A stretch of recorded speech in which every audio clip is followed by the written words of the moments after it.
এই সুন্দর একটা গিফট দেওয়া হয়েছে মিক্সি। আজ পোস্ট করব, কাল পোস্ট করব বলতে বলতে প্রায় 5টা মাস পেরিয়ে গেল, কিন্তু আজ পর্যন্ত আমি এই নিউ ফোন কেনার ব্লগটা পোস্ট করতে পারলাম না। হ্যাঁ, তোমরা একদম ঠিকই শুনেছো, ফোনটা নেওয়া প্রায় 5 মাস হয়ে গেল। সেই জানুয়ারিতে আমরা ফোনটা নিয়েছিলাম। তবে তোমরা কিন্তু আবার এটা ভেবো না যে ফোনটা আমার জন্য নেওয়া হয়েছে। না, ফোনটা কিন্তু আমি নিইনি, ফোনটা নিয়েছে আমার ছোট ভাই। ওর ফার্স্টে ভিভো আর ওপোর মধ্যে একটু কনফিউশন ছিল যে ও কোন ফোনটা নেবে, কারণ ও বাড়ির থেকে ডিসাইড করে এসেছিল যে ও ভিভোর ফোনটাই নেবে। কিন্তু এখানে এসে ওর এই ওপোর ফোনটা খুব পছন্দ হয়ে গেছিল। তারপর ও ফাইনালি ডিসাইড করে যে ও এই ওপোর ফোনটাই কিনবে, ভিভো কিনবে না। আর ভাই যেই ফোনটা নিয়েছে সেটা হলো ওপো Reno 15। আর জানো তো, যেদিন আমরা ফোনটা কিনতে গেছিলাম সেদিনই কিন্তু এই ফোনটা নিউ লঞ্চ হয়েছিল। আর ফোনটা নেওয়ার সাথে সাথে কিন্তু ওনারা আমাদেরকে একটা মিক্সার গ্রাইন্ডার গিফট করেছিল।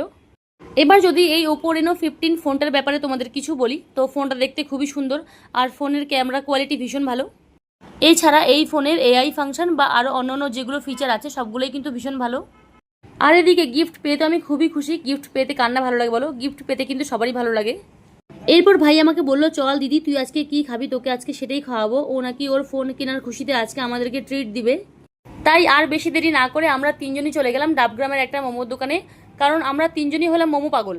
আর মোমোর সাথে সাথে চাউমিনটা না হলে কিন্তু আমার ঠিক পোষায় না। দেখলাম গরম গরম চাউমিন বানাচ্ছে, তাই আমি মোমোর সাথে 3 প্লেট চিকেন চাউমিনও অর্ডার করে দিলাম। তো আমাদের ফোন নেওয়া হয়ে গেছে, গিফট পাওয়াও হয়ে গেছে, খাওয়া দাওয়াও কিন্তু হয়ে গেছে। আজকে এইটুকুই। আমার আজকের এই মিনি ব্লগটা তোমাদের কেমন লাগলো অবশ্যই আমাকে কমেন্ট করে জানিও। আর আমার ভাইয়ের ফোনটা তোমাদের কেমন লাগলো সেটাও কিন্তু একবার কমেন্ট করে জানিও। আবার তোমাদের সাথে দেখা হচ্ছে খুব তাড়াতাড়ি নতুন কোনো ব্লগের সাথে। এরকমই সুন্দর সুন্দর ব্লগ দেখতে চাইলে আমার ফেসবুক পেজটিকে ফলো করে রেখো। আর যদি ইউটিউব থেকে দেখে থাকো তাহলে আমার ইউটিউব চ্যানেলটিকে সাবস্ক্রাইব করে দিও।